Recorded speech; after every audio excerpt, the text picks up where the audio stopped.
para descubrir qué nos apasiona y qué apasiona a las personas con las que trabajamos, hay que tener en cuenta una variable fundamental, que son las emociones.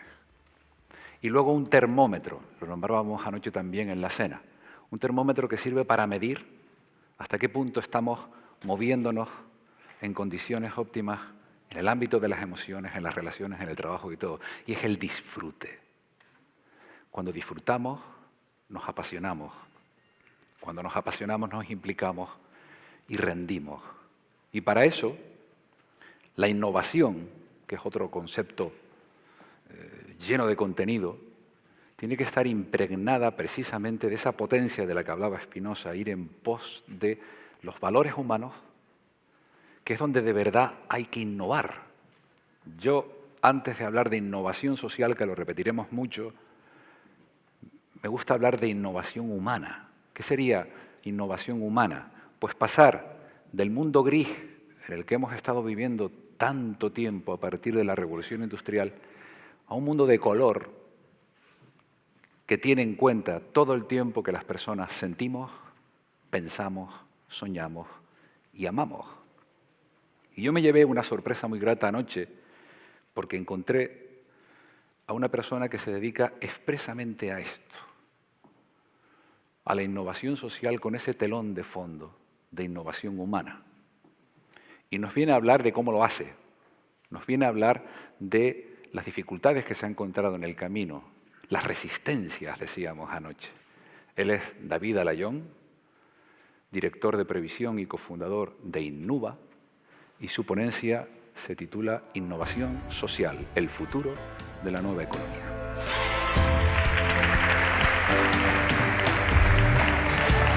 Es un gustazo estar aquí, en el Geyser, en Tenerife y encima hablando de innovación social. Yo voy a empezar por haceros una pregunta que tiene que ver con el progreso. ¿Creéis que estamos progresando como especie, como civilización, como sociedad? Si nos fijamos en la definición de progreso, que al final tiene que ver con avanzar hacia adelante, tiene que ver con el desarrollo de nuevas capacidades intelectuales, sociales, tiene que ver con los medios. Hay muchos autores, no sé si os suena Steven Pinker, lingüista, filósofo, escritor. Tiene un libro muy interesante que se llama Enlightenment Now, que básicamente coge una serie de indicadores positivos que están creciendo o han crecido en el tiempo en los últimos años, indicadores negativos que están bajando, como puede ser la mortalidad infantil, indicadores positivos como puede ser el grado de educación o como puede ser el de los sistemas democráticos frente a otro tipo de sistemas. Steven Pinker fue muy criticado por ese tipo de cosas porque aunque efectivamente hay indicadores de progreso, él digamos que lo extiende a todos los ámbitos. Estamos progresando en todos los ámbitos y todo el mundo en el mundo está progresando. Hay otro autor que se llama Hans Rosling, que tiene otro libro que se llama Factfulness, muy interesante también. Él es médico, pero también es estadista, y fundó una fundación que se llama Gapminder, que lo que pretende es dar luz a problemas sociales en base a datos. Lleva muchos años hablando sobre problemas sociales, sobre datos, y también tiene una serie de gráficas que corroboran a Pinker y que hablan sobre el progreso en indicadores positivos y el progreso también en indicadores negativos, porque hay un descenso. Él es bastante más cauto, no lo lleva a todos los ámbitos, pero sí que es cierto que habla de un progreso constante como sociedad y como civilización. La tercera cara de este trío de ases es Bill Gates, que tiene una fundación que hace una labor espectacular, sobre todo en temas de saneamiento y en vacunación en países en vías de desarrollo. De hecho, hace poco salió un artículo que se le puede a la fundación básicamente asociar a haber salvado más de 100 millones de vidas, solamente con esos dos ejes. Digamos que estas tres caras forman parte de un nuevo pensamiento, podemos decir, que se llama el nuevo optimismo. El nuevo optimismo es, digamos, tiene como dos caras, es como un arma de doble filo. Por un lado es una cara muy positiva porque te plantea futuros positivos posibles, nos inspira a decir, estamos progresando, hay un futuro mejor. Tiene una cara negativa, que es que vivimos en un sistema socioeconómico que necesita de eso para seguir funcionando. Entonces puede ser que estemos manejando los datos para que realmente veamos que estamos en el progreso y no sea así, porque hay una cara B de todo esto, y es que estamos progresando en un montón de ámbitos, pero aquí hay imágenes muy cercanas a nosotros y muy cercanas en el tiempo que parece que no todo es progreso. Entonces, ¿cuál realmente es la realidad? ¿Dónde está el progreso? ¿Cómo se mide? Hans Rosling tiene dentro del libro de Factfulness, tiene los 10 mandamientos de Factfulness. Son sesgos cognitivos que nuestro cerebro funciona de esa manera. Funciona básicamente fijándonos en lo negativo, no conseguimos extrapolar o no conseguimos ver los cambios a largo plazo, sino nos fijamos en mucho más a corto plazo. Tenemos dificultades con ver proporciones. Por lo tanto, es complicado ver el progreso. Ese puede ser una lectura y es cierta. Pero hay otra lectura y hay voces disidentes también de autores. Este señor se llama Jason Hickel, que tiene un libro muy equivalente al de Pinker, pero al contrario. Coge índices que no estamos progresando y también hace una crítica muy fuerte a la disparidad de métricas. Depende de cómo las cojas, cómo las leas, de dónde las ubiques, puede ser que estemos progresando o no. Desde luego, si cogemos cualquier tipo de indicador relacionado con medio ambiente, con sostenibilidad, con el tema de plásticos, vemos que tenemos pues, una isla / continente flotando en el Pacífico de unos 700.000 kilómetros, ya pesa más de 100 toneladas. Hay un grado muy alto, de hecho se habla de la quinta extinción, ¿no?, de especies que están muriendo, un ratio bastante elevado, marinas, aves, y esos plásticos, esos microplásticos que están en los pescados, en los peces, están llegando a nosotros. Entonces, ese tipo de indicadores no son de progreso. Podemos coger otra línea que tiene que ver con la calidad de la vivienda o la calidad de vida en diferentes sitios y un fenómeno, que es la gentrificación, que básicamente es el incremento principalmente del alquiler y por extensión del estilo de vida en centros de grandes ciudades, que hace que expulse a la gente que tradicionalmente vive allí y que, esté potenciando el turismo vacacional principalmente. Eso cambia un ecosistema de barrio. Deja de haber locales de barrio de toda la vida, servicios que utilizarías si vives allí, para potenciar simplemente servicios vacacionales. Hay casos mundialmente conocidos, como es el caso de Oporto, en el que el centro de la ciudad ya no vive nadie, literalmente nadie, que tradicionalmente vive allí, todo es turismo. Y cuando vas a Oporto te das cuenta que absolutamente todo está cerrado, no hay comercios, simplemente hay cadenas de restaurantes para consumir. Esta gráfica tiene que ver con el incremento del precio de la vivienda en diferentes ciudades en los últimos 3 años, motivado principalmente por plataformas de economía colaborativa, plataformas que teóricamente iban a democratizar diferentes activos, incluso darle un uso a activos que estaban en desuso. Y es muy curioso porque el mayor ratio de crecimiento lo tiene Las Palmas de Gran Canaria, muy cercano al 50% de crecimiento del valor del alquiler o del precio del alquiler. Santa Cruz de Tenerife está en un 37% más o menos, a la par que Madrid. El último indicador es digamos, la desigualdad, que es el que Hickel utiliza en su libro. Y él hace una reflexión que es básicamente genial. A lo mejor la mortalidad infantil ha bajado, pero ha bajado porque los países que tenían un ratio muy alto ha descendido drásticamente o porque hay muy pocos países o muchos países que están en un plano más desarrollado que han, digamos, modificado o transgiversado la muestra. Entonces, está claro que hay mucha diferencia entre los países que están muy bien posicionados en esos indicadores de progreso y otros que están muy, muy bajos. Con todo esto podemos concluir que estamos llegando a los límites del sistema actual, estamos tocando fibras sensibles, estamos tambaleando pilares. Y la pregunta que nos podemos hacer es las empresas donde entran en este marco de progreso y de sistema. Os voy a pasar, estos son algunos datos que salen anualmente en el estudio de Forbes, que son bastante, creo que esclarecedores.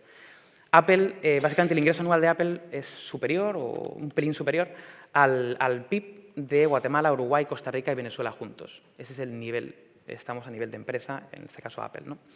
Por otro lado, si cogemos el top 10 de empresas, solamente el top 10, que están encabezando la lista de Forbes, ambas tienen un PIB igual que el de España. Ese es el peso y el poder que tienen las compañías a día de hoy. Y si vamos, por ejemplo, al caso de Coca-Cola, hay casi un 50% de penetración mundial. Significa que vayas donde vayas, a cualquier sitio, tienes literalmente un 50% de posibilidades de que haya Coca-Cola. El problema, esto no sería un problema, salvo que históricamente las empresas han desarrollado un modelo bastante desconectado de su impacto. Hay un nivel de inconsciencia. Yo tengo una oportunidad de negocio, yo la ejecuto. Da igual el impacto que genere y, sobre todo, hay una impunidad en ese impacto. Es decir, no los productos o servicios que generan un mayor impacto negativo tienen que ser más caros. Nunca ha sido así. Puede ser que en los últimos años sí, como veremos ahora, pero nunca ha sido así. Al igual que el propio modelo en el que vivimos es un modelo que no puede parar. Es decir, es una rueda que tiene que seguir rodando para seguir manteniendo. Y lo que nos lleva también es a un modelo de consumo o de producción para poder consumir de una manera totalmente desmesurada e insostenible. Y el tercer punto es la creencia de las empresas que hacer las cosas bien tiene un coste mayor. Generar una cultura no tóxica tiene un coste mayor, generar un entorno seguro de trabajo tiene un coste mucho mayor, generar impacto, ni siquiera impacto positivo, no tener impacto negativo tiene un coste mayor. Lo que tiene un coste es cambiar de una modalidad a otra, pero no tiene por qué tener un coste, ¿no?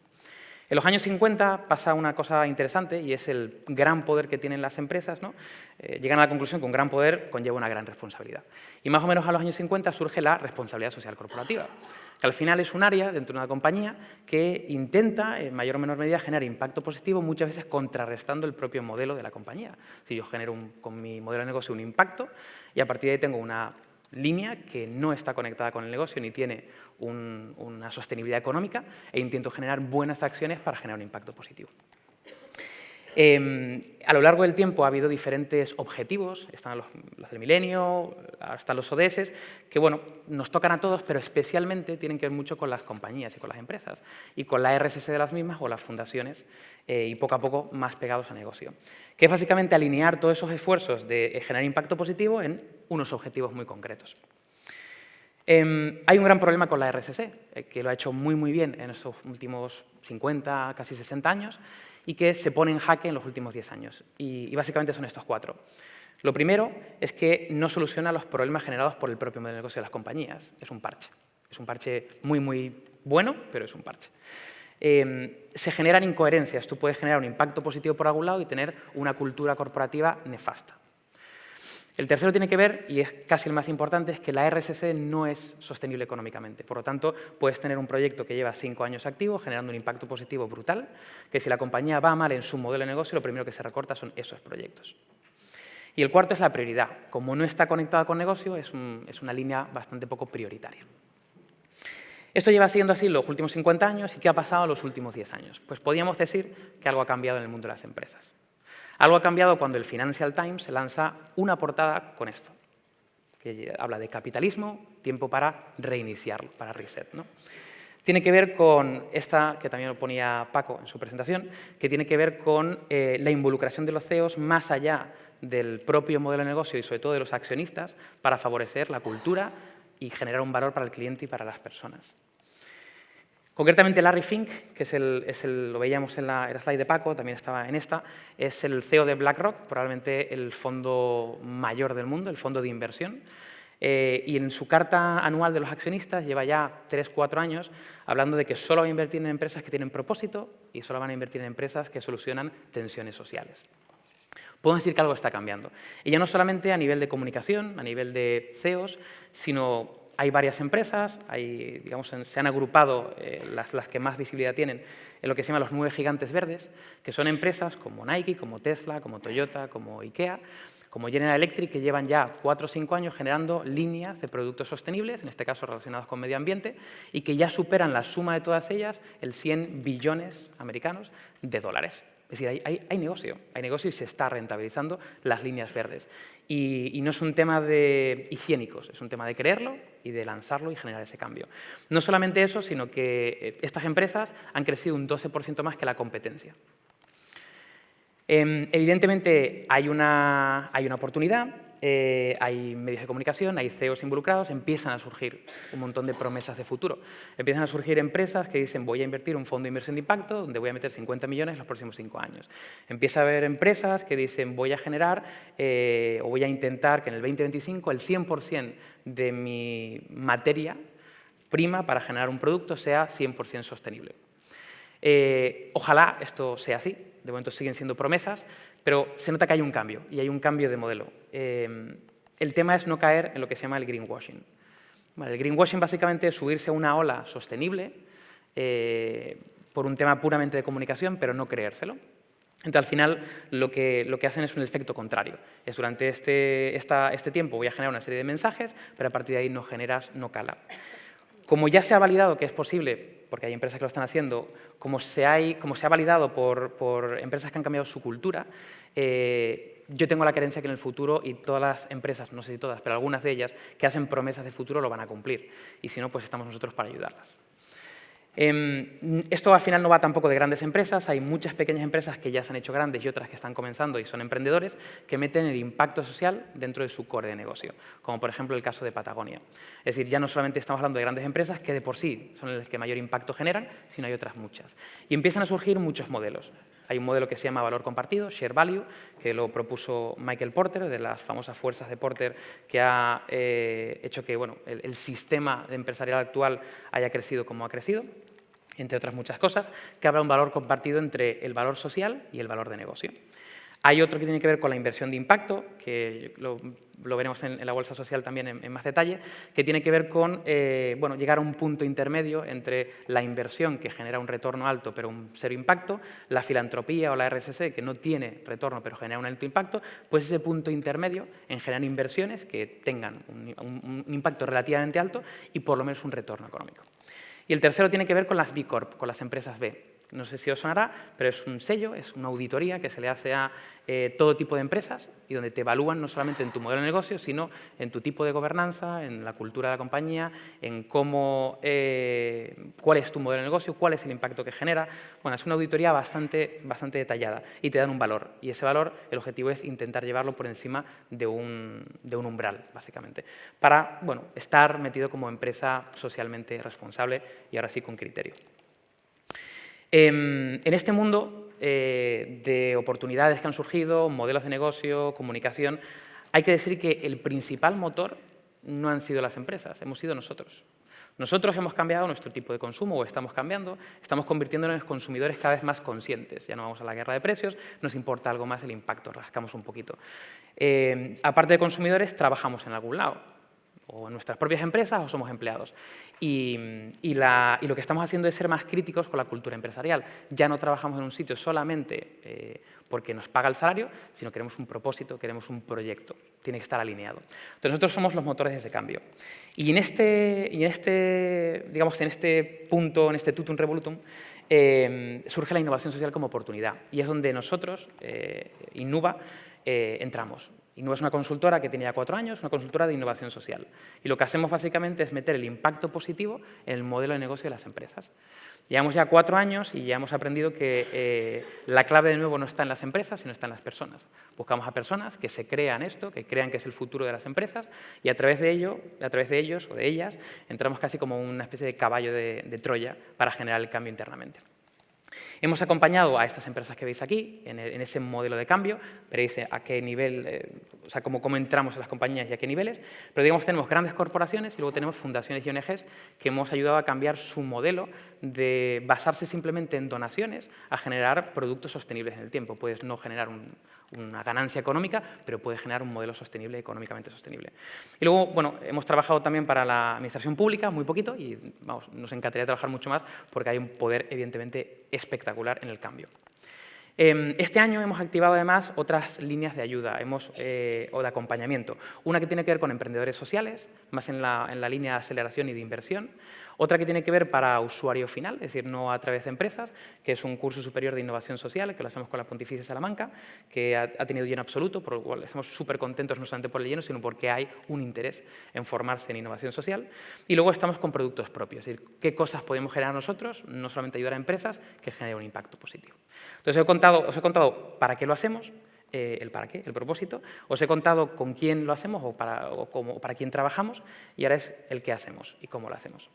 Trabajamos básicamente a diferentes niveles. Trabajamos o intentamos trabajar de primeras en el core de la compañía, intentando definir un propósito corporativo, un modelo de cultura o de transformación cultural y a partir de ahí acciones internas que vayan permeabilizando esa cultura. Esto lo hemos hecho, por ejemplo, para Leroy Merlin España y para Pernod Ricard Europa, por poneros un ejemplo, y seguimos acompañándoles con acciones. También hemos definido un modelo que lo llamamos empresa consciente, que es transformar la RSS y vincularla al modelo de negocio de la compañía. Escalando un poquito más, tenemos otro nivel de impacto que tiene que ver el diseño de productos y servicios, nuevos modelos de negocio que tienen un retorno económico, pero tienen un impacto positivo. Esta línea la hemos activado hace un año y, como podéis intuir, grandes compañías lanzar un producto les cuesta. nuevo. Y más si es de impacto social, va a generar un impacto y un retorno económico. Por tanto, no tengo ningún ejemplo que mostraros ahora mismo, pero esperemos que el año que viene salgan 4 productos de 4 grandes multinacionales y un servicio. O sea que espero que a lo mejor el año que viene actualizar aquí en el Geyser. Y luego está la parte de comunicación. En la parte de comunicación somos muy sensibles, para lo que os decía, para no caer en ese greenwashing. Entonces, ¿qué hacemos? Nos hemos inventado un formato que se llama el branded doing, que no es el branded content, que básicamente es un formato de comunicación, le genera un retorno de marca y de comunicación a una gran compañía, pero el objetivo es que genere un impacto positivo real. Y ahora veréis un ejemplo, me traeré un pequeño vídeo para que lo entendamos. Y luego, de forma transversal, en todo el modelo, hacemos formación. Formación que transforma, sobre todo, personas, que a su vez transforman compañías.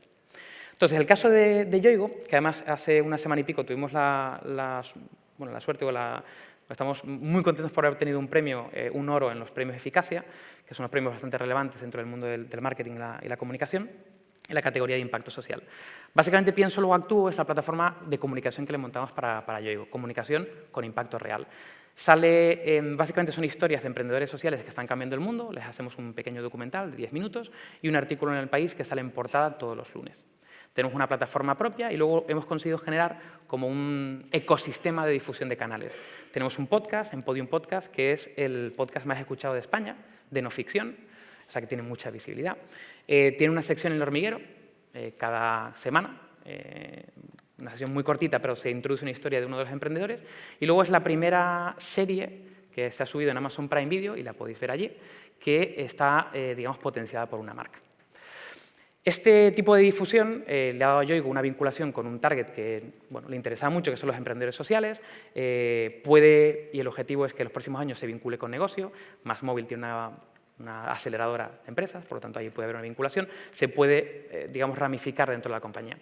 Pero el KPI que nos importa aquí, aparte, evidentemente, el de visibilidad con nuestros clientes, es el Actúa. Es decir, para ser una plataforma de branded content, para convertirla en un doing, queríamos generar puntos donde la gente se pudiese involucrar con las historias de los emprendedores. No solamente verlas, no solamente hacer difusión, sino hacer un impacto, o sea, generar un impacto real. ¿Cuál es el efecto generado? He traído un pequeño vídeo que dura nada, 20 segundos o 30 segundos, con algunos testimonios de emprendedores que han salido en la plataforma y cuál ha sido el impacto que les ha generado. Hemos conseguido incrementar más del 70% del número de socios. Las inscripciones de mujeres interesadas en realizar el curso de Adalab aumentaron un 60%. Hemos logrado subir las donaciones casi un 700%. Hemos conseguido incrementar las ventas.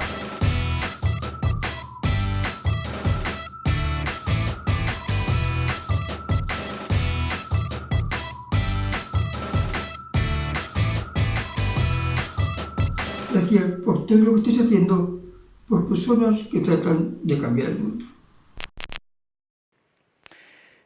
Entonces, básicamente, si habéis visto, a lo mejor habéis reconocido algunos de los proyectos que salen ahí, hay proyectos que tienen que ver con desarrollo o ayuda en países del tercer mundo, en vías de desarrollo. Hay proyectos relacionados con salud, otros que tienen que ver con animales, que tienen que ver con medio ambiente, otros que tienen que ver con acciones un poco más activistas, y todas han conseguido un impacto real. Este modelo de trabajar en el core, trabajar en productos y servicios, trabajar en la comunicación, al final no es otra cosa que tener flexibilidad de entrada en las empresas. Una vez dentro, ya empiezas a escalar a otro tipo de ámbitos. Como reflexión final, creo que vivimos en un mundo relativamente complejo. La innovación, muchos hablan del término VUCA, ¿no?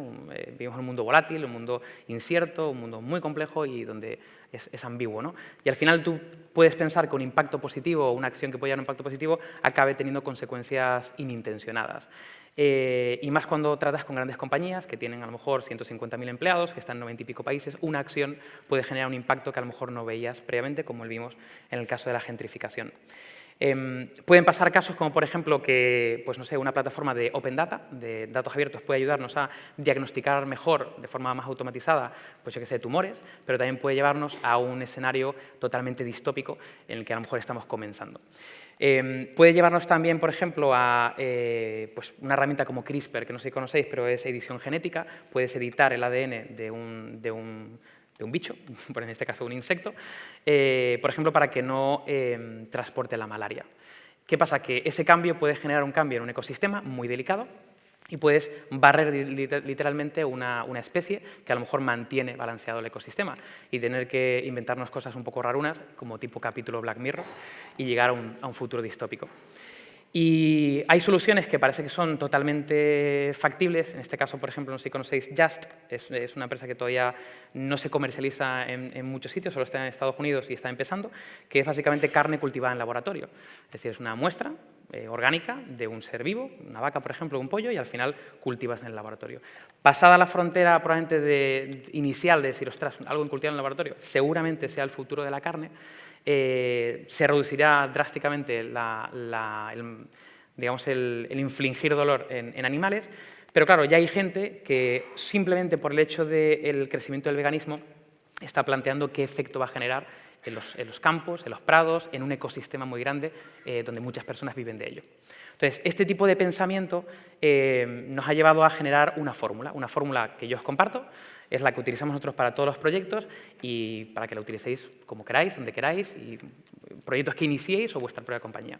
Que tiene que ver con procesos de innovación. Todos los procesos que llevamos nosotros tienen un mapeo y una exploración, tiene una parte de análisis muy fuerte y tiene una parte de ideación y de prototipado, siempre pensando en grande, empezando por pequeñito y escalando. Lo segundo está muy pegado a los modelos de negocio, tenemos un conocimiento, o si no lo adquirimos o traemos expertos, que tienen un conocimiento de negocio muy fuerte en ese vertical. Lo tercero sería una conciencia social, y la conciencia no de primer grado, no es el impacto que genera, sino es la trascendencia, que ocurre en el segundo, tercer y cuarto grado, cómo algo puede generar un cambio sistémico y hacia dónde nos puede llevar. Y el cuarto punto, y es probablemente el más innovador, es tener una visión de futuros. Y futuros va con ese por un motivo muy sencillo, porque no creemos en que haya un futuro predeterminado, sino que tenemos la agencia de nosotros de crear propios futuros, o futuros distintos, ¿no? Entonces, básicamente, es una metodología que plantea la generación de posibles futuros en diferentes escenarios que podemos evaluar, podemos tangibilizar y podemos intentar hacer de los escenarios preferibles los más probables con nuestra capacidad de agencia.